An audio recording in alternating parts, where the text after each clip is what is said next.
وإذا بشر أحدهم بالأنثى ظل وجهه مسودا وهو كظيم يتوارى من القوم من سوء ما بشر به أيمسكه على هون أم يدسه في التراب ألا ساء ما يحكمون। এটা হচ্ছে আল্লাহ তাআলার দুনিয়া পরিচালনার একটা নিজাম সিস্টেম।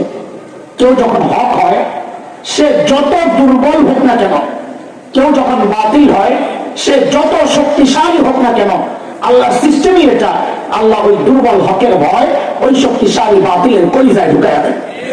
আল্লাহ তাআলা যখন দেখেছেন বনি ইসরাইলের উপর ফিরআউন এবং তার বংশের লোকদের এমন নির্যাতন চলছিল যে বনি ইসরাইল নিঃশেষ হয়ে যায়। নির্যাতনের কিছু ধরন কুরআন আল কারীমের মধ্যে আসছে, যেমন সূরা ইব্রাহিম 6 নম্বর আয়াত। নির্যাতনের একটা ধরন আল্লাহ বলছেন, বক্তব্যটা হবে মুসার, আল্লাহ কোরআনে এনেছেন। আল্লাহ বলেন وَإِذْ قَالَ مُوسَى لِقَوْمِهِ اذْكُرُوا نِعْمَةَ اللَّهِ عَلَيْكُمْ إِذْ أَنْجَاكُمْ مِنْ آلِ فِرْعَوْنَ يَسُومُونَكُمْ سُوءَ الْعَذَابِ وَيُذَبِّحُونَ أَبْنَاءَكُمْ وَيَسْتَحْيُونَ نِسَاءَكُمْ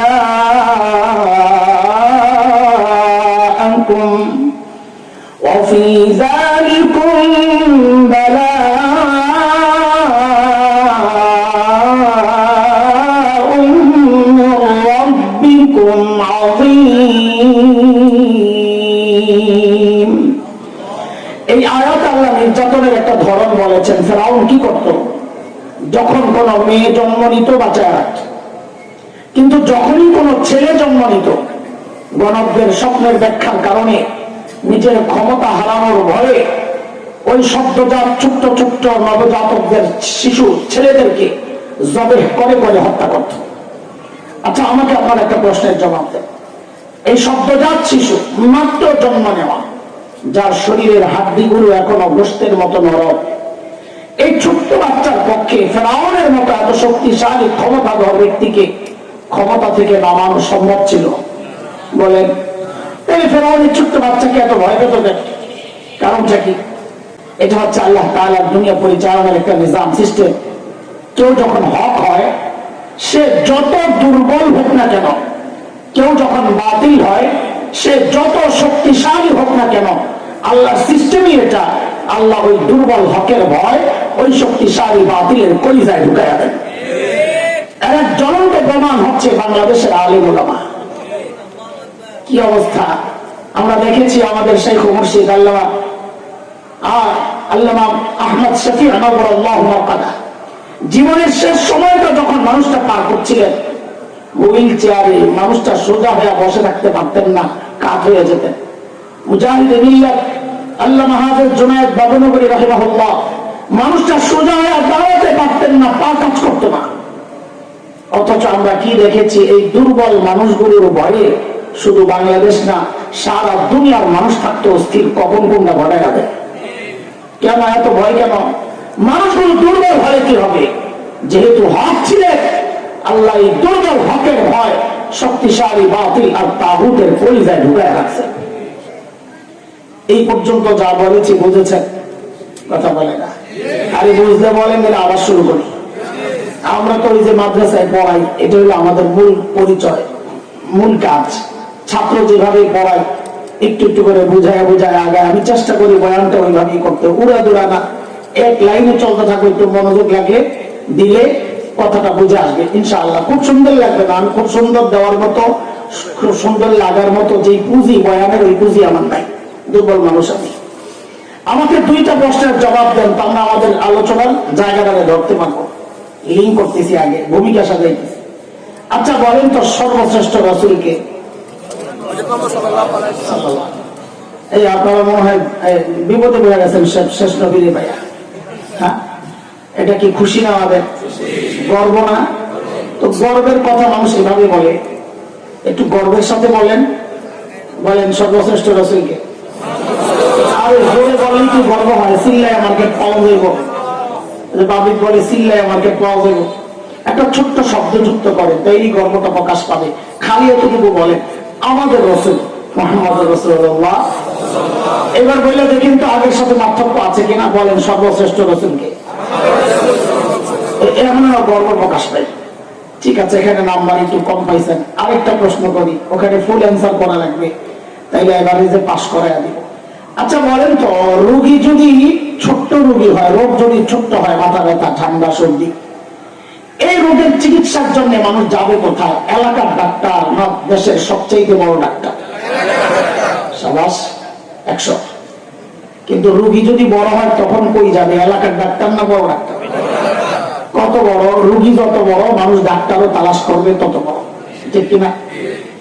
যেহেতু আল্লাহ তাআলা নবীদেরকে দুনিয়ায় পাঠিয়েছেন দুনিয়ার অসুস্থ মানুষের চিকিৎসার জন্য, তো বুঝতে হবে আল্লাহ সর্বশ্রেষ্ঠ রাসূলকে ওই যুগই পাঠাইছেন যে যুগের মানুষগুলো ছিল মানব ইতিহাসের সবচাইতে জঘন্য আর খারাপ মানুষ।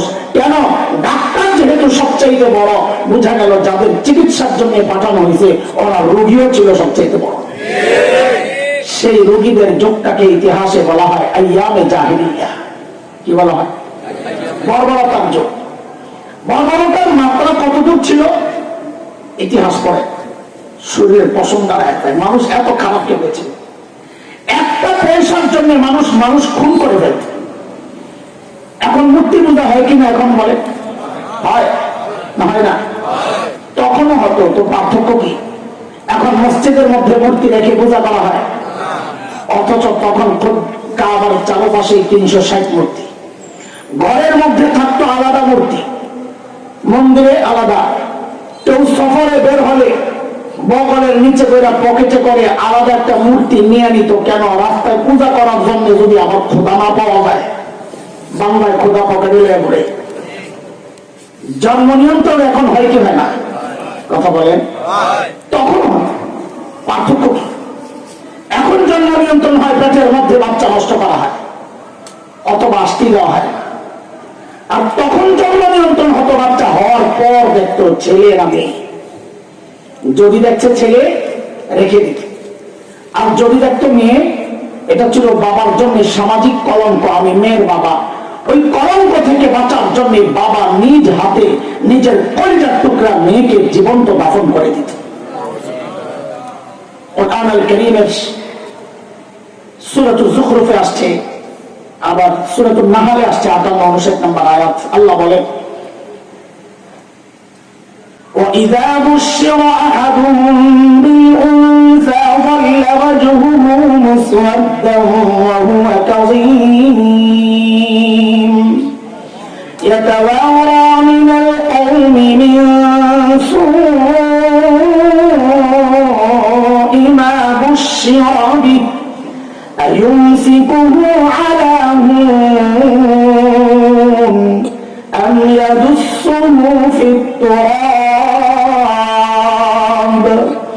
أَلَا سَاءَ مَا يَحْكُمُونَ। এই ছিল আরবের সামাজিক অবস্থা। মানুষগুলো এতটা খারাপ কেন হয়েছিল? একটু মনোযোগ, এখান থেকে কথাগুলো মনে রাখতে হবে। মানুষগুলো এতটা খারাপ কেন হয়েছিল? কারণটা কি? আমাদের দারুল দেওবন্দের প্রায় 55 বছরের মুহতামিম প্রিন্সিপাল হাকিমুল ইসলাম কারি তৈয়ব রহমতুল্লাহ আলাইহি বলেন, মানুষগুলো এতটা খারাপ হওয়ার পেছনের মৌলিক কারণ ছিল দুইটা। বলেন তো কয়টা? সবাই বলেন। 1 নম্বর ছিল জাহালত, মূর্খতা, লেখাপড়া ছিল না। 2 নম্বর ছিল চারিত্রিক অধঃপতন। দেখেন, এই দুইটা সমস্যা এতটা ভয়ঙ্কর এবং মারাত্মক সমস্যা, একটাও যদি কারোর মধ্যে থাকে সেও অপরাধে লিপ্ত হয়। যেমন আপনাদেরকে একটা উদাহরণ শোনাই। একজন ইঞ্জিনিয়ার, সে শিক্ষিত না মূর্খ? লেখাপড়া আছে না নাই? অথচ আমরা কিছুদিন আগে কি দেখেছি, ইঞ্জিনিয়ার সাহেব সরকারি কাজের টেন্ডার পেয়েছেন, কালভার্ট বানাবেন, ছোট্ট ব্রিজ বানাবেন। উনি ওই কালভার্ট ব্রিজ বানাইতে গিয়ে রডের বদলে বাঁশ ঢুকাই আনছে।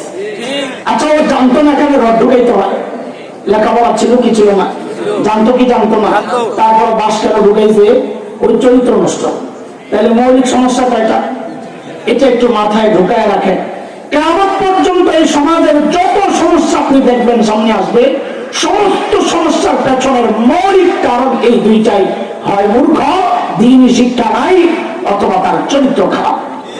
বলেন সমস্যা কয়টা? মৌলিক এই দুই সমস্যা ঠিক করার জন্য, মোকাবেলার জন্য, সমাধানের জন্য আল্লাহ সুবহানাহু ওয়া তাআলা সর্বশ্রেষ্ঠ রাসূল সাল্লাল্লাহু আলাইহি ওয়াসাল্লামকে মৌলিক দুইটা সমাধান দিয়ে দুনিয়ায় পাঠিয়ে দিয়েছেন। বলেন সমস্যা কয়টা? সমাধান একটু মুখস্থ করা লাগবে, তাহলে সামনে কথা বুঝে আসবে ইনশাআল্লাহ। বলেন সবাই সমস্যা কয়টা? সমাধান। আবার বলেন সমস্যা কয়টা? সমাধান। এটা একটু মাথায় ঢুকায় নেন। কিয়ামত পর্যন্ত যত সমস্যা আসবে সমস্ত সমস্যার মূল সমস্যা কারণ ওই দুইটা, যেমন সমাধান ওই দুইটাই, যে দুই সমাধান দিয়ে আল্লাহ আমার নবীকে দুনিয়ায় পাঠিয়েছেন। এর বিকল্প রাস্তা খুঁজলে দুনিয়ার সমস্যার সমাধান কোনোদিন হবে না। তো বলেন সমস্যা কয়টা? সমাধান। আল্লাহর হাবিব নবুয়ত পেয়ে ঘোষণা দিলেন, ইন্নামা বুইসতু মুআল্লিমা বুইসতু লিউতাম্মিমা মাকারিমাল আখলাক।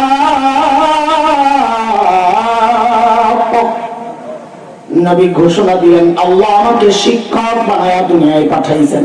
কি বানায়া? আমাদের নবী কি ছিলেন? তাড়াতাড়ি কর, এটা মনে রেখে না, আবার জিজ্ঞেস করবো, বলা লাগবে। পাশে মাদ্রাসা আছে তো, এই জন্য একটু বলবো এই কথাটা ইনশাআল্লাহ। আমাদের নবী কি ছিলেন? দুই নম্বর নবী বলেন, আল্লাহ আমাকে সর্বোচ্চ উন্নত চরিত্র দিয়ে দুনিয়ায় পাঠিয়েছেন। কেন? আমি যেন ওই বর্বর চরিত্রহীনদের পেছনে মেহনত করে করে ওদেরকে মানব ইতিহাসের শ্রেষ্ঠ চরিত্রবান মানুষ বানাতে পারি। বলেন সমস্যা কয়টা? সমাধান। একটু ছোট্ট করে বলেন তো, আমাদের নবী কি ছিলেন? কি ছিলেন? আবার বলেন কি ছিলেন? শুনে কিছু কথা বলি, রাগ করবেন না। না রাগ করবেন? আপনারা কি মনে করছেন রাগ করলে আমি বলা ছেড়ে দেবো? আরে না, এমনি জিজ্ঞেস করলাম। রাগ করলে বলবো, না করলে বলবো। আপনারা যারা মাদ্রাসা ওয়ালা না, মাদ্রাসায় পড়েন নাই, সম্পৃক্ত না, আপনাদের গর্বের উপলক্ষে শেষ নাই। কেউ ডাক্তার, তার গর্ব। কেউ ডক্টর পিএইচডি করা, তার গর্ব। কেউ ইঞ্জিনিয়ার, তার গর্ব। কারো ছেলে মেয়ে ইউরোপ আমেরিকায় থাকে, তার গর্ব। কেউ সমাজপতি, তার গর্ব। কেউ শিল্পপতি, তার গর্ব। কেউ জনপ্রতিনিধি, মেম্বার, চেয়ারম্যান, এমপি, তার গর্ব। কিন্তু আমরা এই মোল্লারা, যাদেরকে আপনারা খুব তাচ্ছিল্যের সাথে বলেন, এই মোল্লারা মানে যারা মাদ্রাসায় পড়াচ্ছি, এখানে কওমি আলী আমি ভাগ করি এই জায়গায়, অন্তত আমাদের গর্বের এত উপলক্ষ নাই। তবে ছোট্ট একটা উপলক্ষ আছে। সেটা কি জানেন? আমরা যেই লেখাপড়া করি সেই লেখাপড়ার গোড়ায় শিক্ষক মুহাম্মদুর রাসূলুল্লাহ সাল্লাল্লাহু আলাইহি ওয়াসাল্লাম। যাই বলি না কেন, গোড়ায় পাওয়া যায় আমার নবীকে। আমি একটা ছোট্ট উদাহরণ দিই। আমরা বুখারী শরীফ পড়েছি। বুখারী শরীফ চিনেন? এখন তো চিনবেন। আপনারা এখন মোবাইল দিয়ে টিপা বুখারী থেকে ফটো বের করে হুজুরের বিরুদ্ধে দেন। এখন আর আলেমের কাছে যায় না মাসালা জিজ্ঞেস করতে। নতুন উস্তাদ খুঁজে পাইছে, ফজিলাতুল শেখ আল্লামা মুফতি ইন্টারনেট লানাতুল্লাহ আলাইহি। কিছু টিপাটি হযরতের কাছে যায় না। এখন আর আলেম ভালো লাগে না।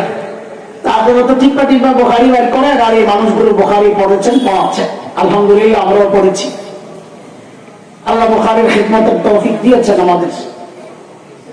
প্রথম হাদিস, কথার কথা, ইন্নামাল আমালু বিন্নিয়াত, লম্বা হাদিস। এই হাদিসটা আমি ঢাকার ফরিদাবাদ মাদ্রাসায় পড়েছি। আমার উস্তাদ মুহতারাম শেখুল হাদিস আল্লামা আব্দুল হাফিজ রাহমাতুল্লাহ আলাইহি, আমাদের ভাই, খুব খেদমত করতেন হুজুরের। আর এরপরে আমরা যারা আসছি 6 বছর, আমি হুজুরের রুমে থেকে হুজুরের খেদমত করছি। হযরত আমাদের খুব প্রিয় মানুষ, অনেক বড় আলেম ছিলেন, তবে নিজের লুকায় রাখতেন, এত প্রসিদ্ধ ছিলেন না।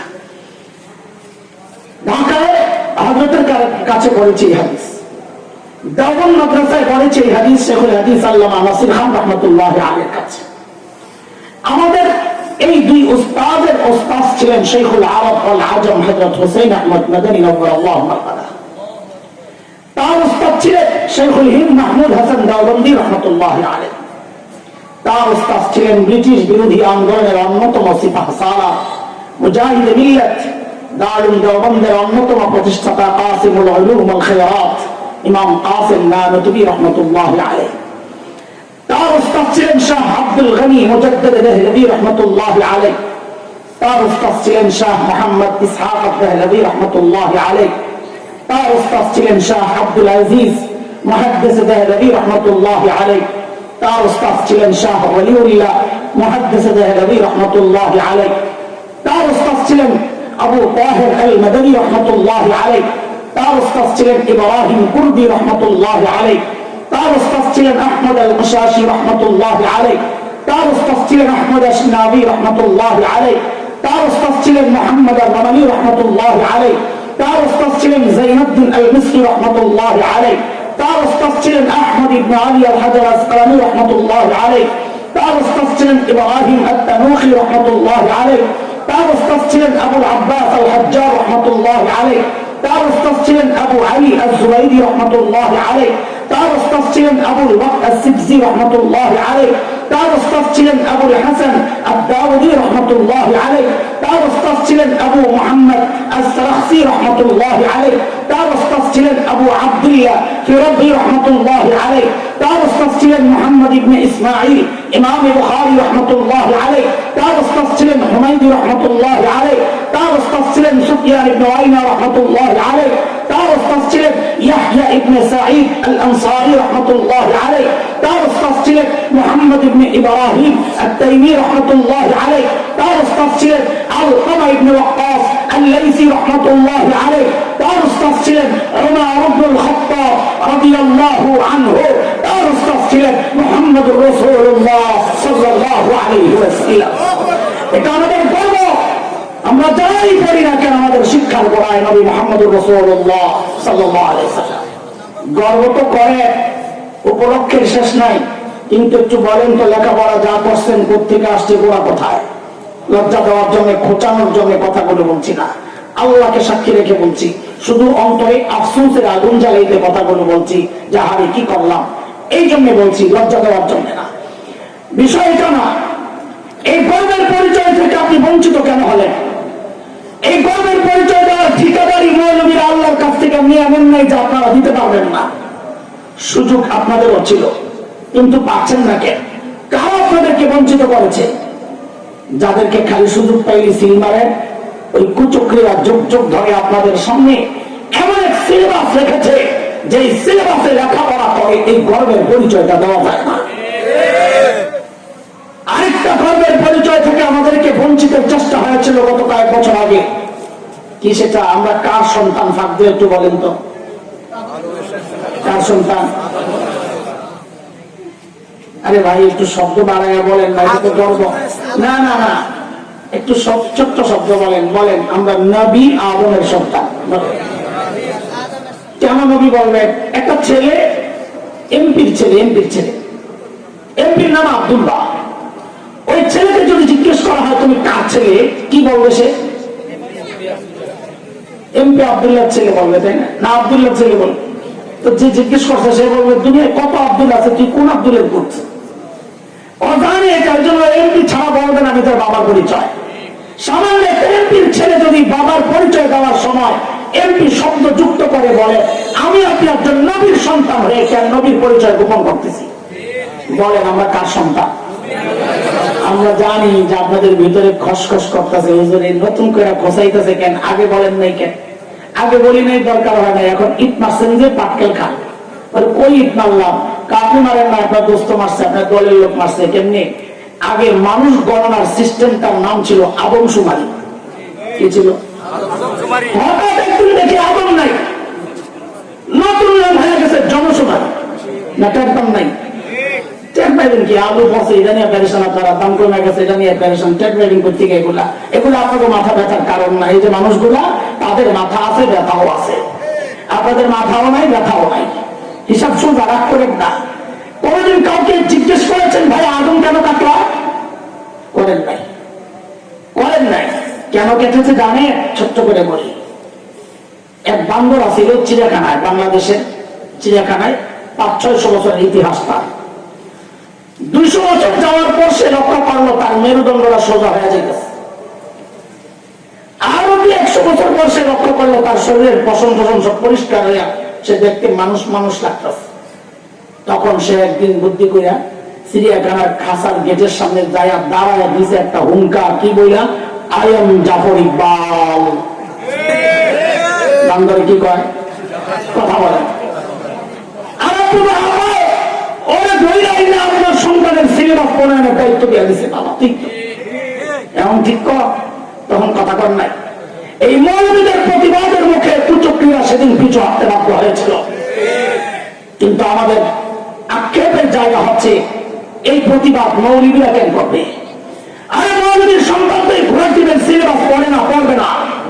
মৌলবীর সন্তান তো কালা রসুলাই পড়বে।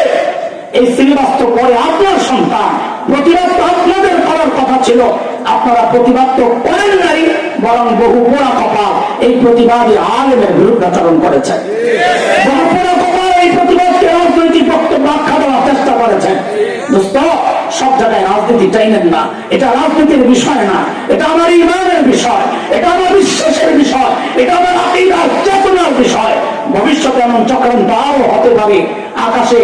আকাশে বিপদের আনাগোনা মেঘ আমরা দেখতে পাচ্ছি।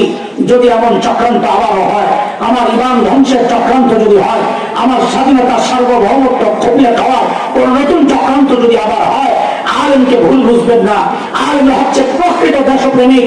আলেম থেকে বিচ্ছিন্ন না হইয়া আলেমের হাতে হাত রেখে তাদের কাজ নিয়ে মুষ্টিবদ্ধ হাত উঠিয়ে একসাথে উচ্চারণ করতে হবে, বাংলাদেশে নাস্তিকতার চর্চা করতে দেওয়া হবে না। আছেন তো, থাকবেন তো ইনশাআল্লাহ। আপনাদের বিশ্বাস নাই? আপনারা তো হেলিকপ্টার দেখলে দৌড় দিয়ে পালাই যান না? পালাইবেন না? পালাইবে? ফখরুলের বাসা তলাশ করবেন না তো? ঠিক আছে, থ্যাংক ইউ। বলেন সমস্যা কয়টা? ভুলে গেছেন নি? না দিয়ে ভুলে গেছেন? সমস্যা কয়টা? সমাধান আল্লাহর হাবিব ওই 2 সমাধান সহ যখন ওই বর্বরদের পেছনে মেহনত করা শুরু করলেন, আর ওই বর্বরদের পরিচয় এখন আর বর্বর নাই, পরিচয় পাল্টায় গেছে। বলে নতুন পরিচয় বলেন। বলে আমি কি বলবো? আল্লাহকে জিজ্ঞেস করো, মালিককে জিজ্ঞেস করলাম। মালিক এই বর্বরদের নতুন পরিচয় বলেন। আল্লাহ জানায় দিলেন, সীমাহুম ফি বুজুহিহিম মিন আযারিস সুজুদ। বলে ওদের চেহারার মধ্যে সেজদার চিহ্ন পাইবা। বলে সেজদার চিহ্ন তো বাহির দিয়া, তার মানে বাহিরে ফিটফাট, আবার ভেতরে সদরঘাত কিনা? আল্লাহ বলেন না না না, আমার নবীর সাহাবীরা বাহিরেও যেমন 1 নাম্বার, ভেতরেও 1 নাম্বার। বলে ভেতরে 1 নাম্বার আমরা বুঝবো কেমনে? তো আল্লাহ যেন বলেন, তোমার বোঝার দরকার কি? তুমি মুত্তাকি, তোমার পাশের মানুষ স্বীকার করে না। জামাই মুত্তাকি, বউ স্বীকার করে না। পিসাবের কাছে পিসাবের বউ মরিদ হয় না, জানেন না? হ্যাঁ, জানেন না? জানেন না? এনে পিসাব থাকলে জিজ্ঞেস করেন, আচ্ছা কেউ না পাইলে আমারই জিজ্ঞান, আমার আমার কাছে মরিদ হয় নাই। শোনা কথা। আরে চিনিও কি কোন মার্কা? হ্যাঁ, ওই ছোটবেলায় গল্প শুনছি মহাদেশের হুজুরের কাছ থেকে। হুজুরের ছাত্র আরো আছে, নজরুল আছে, আমিন আছে, আরো অনেক আছে। হুজুর খুব সুন্দর সুন্দর গল্প বলতে। তা আমি তো এগুলো খুব জমা করতাম, এগুলো কাজে লাগে আমার। পরে এক পিসাব বউর সাথে খালি লেগেই থাকে, বউ খালি লেগেই থাকে। গরম বউ, বুড়ো হয়ে গেছে, বউ ছাড়ে না। একদিন পিসাব ঘরে ঢুকছে, বউ দিছে এক চিৎকার, আহারে আল্লাহ! পিসাব কাহারে আল্লাহ? যেভাবে আল্লাহ কইছে মনের জন্য ভিতরে আগুন জ্বলতেছে। হত জ্বলতেছে না? কে আজকে দৃশ্য দেখে কলিজা আমার ছিঁড়ে গেছে। কি দৃশ্য দেখছো? দেখছি আজকে আমাদের বাড়ির সামনে দিয়ে এক পিসাব উইরা উইরা যায়। আমার কপালে খোদায় কোন পীর মিলাইলো গেলেন ভাই। আরে তো পিসাব বলে, আহারে পোড়া কপাল, আমি মনে করছিলাম তোর দিল নষ্ট, হ্যাঁ এই শক্তিও নষ্ট। কারণ তুই তো বুঝ নাই, দেহস নাই, ওইটা তো আমি আসিলাম। ওই যে কুইয়া গেছে, কে আসিল?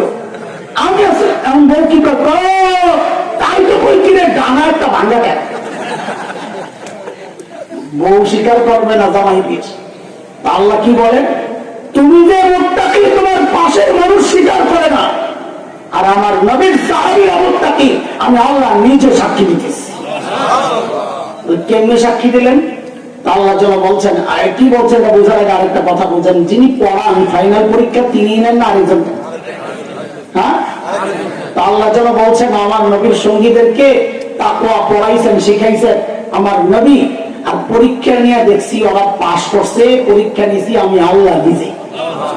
সূরা হুজুরাতের 3 আয়াত আল্লাহ বলেন, ইন্নাল্লাযীনা ইয়াগুদ্দুনা আসওয়াতাহুম ইনদা রাসূলিল্লাহ উলাইকা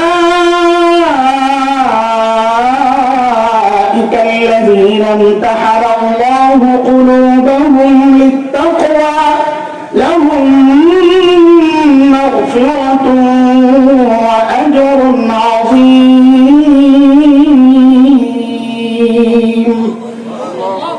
নবীকে জিজ্ঞেস করলাম, ইয়া রাসূলুল্লাহ, বর্বরদের নতুন পরিচয় বলেন। আল্লাহর নবী যেন বলে উঠলেন, রে আমার সাহাবীদেরকে তোরা বর্বর বলিস না, ওরা আর এখন বর্বর নাই। তো বলে নতুন পরিচয় বলেন না। তো নবী বলেন, খায়রুল কুরুনি কারনি, ওরা আর বর্বর নাই, ওরা এখন মানব ইতিহাসের সর্বশ্রেষ্ঠ মানুষ হয়ে গেছে। আল্লাহু আকবার। ছিল কি বর্বর, বর্বর হইল কি সবচাইতে? আপনাকে কথা মুখস্থ হইতেছে না ভুলে যাইতেছে? বুঝতেছেন কথা? লাইনে আছে, আড়াই গেলে আমার সব শেষ হয়ে যাবো। চলেন একটা সুতার মধ্যে পুরো কথা যা বলছি, সামনে যা বলতে পারবো সবগুলার একটা সুতায় গাইতে দিই ইনশাআল্লাহ।